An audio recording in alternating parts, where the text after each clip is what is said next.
Um, so there are differences, and again, I'm not an expert on this subject, so I won't be able to say much about it. But there are differences in the way the conservative movement is versus the Hindu movements, right? I would not make the mistake of conflating the two.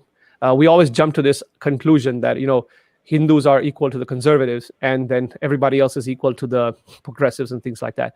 Hindus come in all shades and sizes. We cannot be pigeonholed into conservatives or progressives because we are dharmics. Our tradition is very different. In some places, we may have a quote unquote conservative view. Some places, we may have a quote unquote progressive view.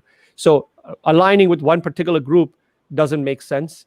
We should rather think about what is good for us, what is good for the Hindu society, and then pick the different types of things that we want to align. Some values on the conservative side make sense. Some values on the progressive side may make sense. Who knows, right? You have to evaluate what is important for Hindus. And I can tell you that with the recent elections with Biden or the previous elections with Trump's, there were positives and negatives from both the administrations.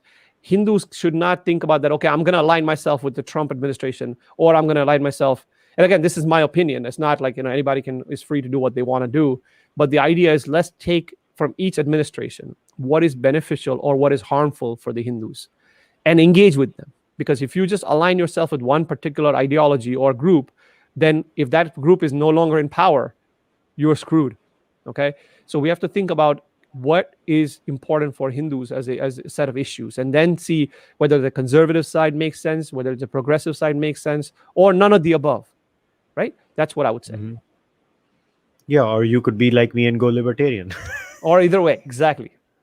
Yeah, I think I'm sure. Anyways, CoHNA being a 501(c), we are not with any political affiliation, anyways. And I would actually say that Hinduism is one of the most liberal faiths in many ways. We just concluded Pride Month, and we talked to, we have a few passionate members who identify as LGBTQ, and we had a really interesting discussion on how accepting our faith has been of all these concepts of gender neutrality, gender fluidity. So, are you saying, is that conservative? Is that liberal? That's why I think it's very important to stay away from these labels, because these are modern day political labels, and our faith is really ancient and predates all of these.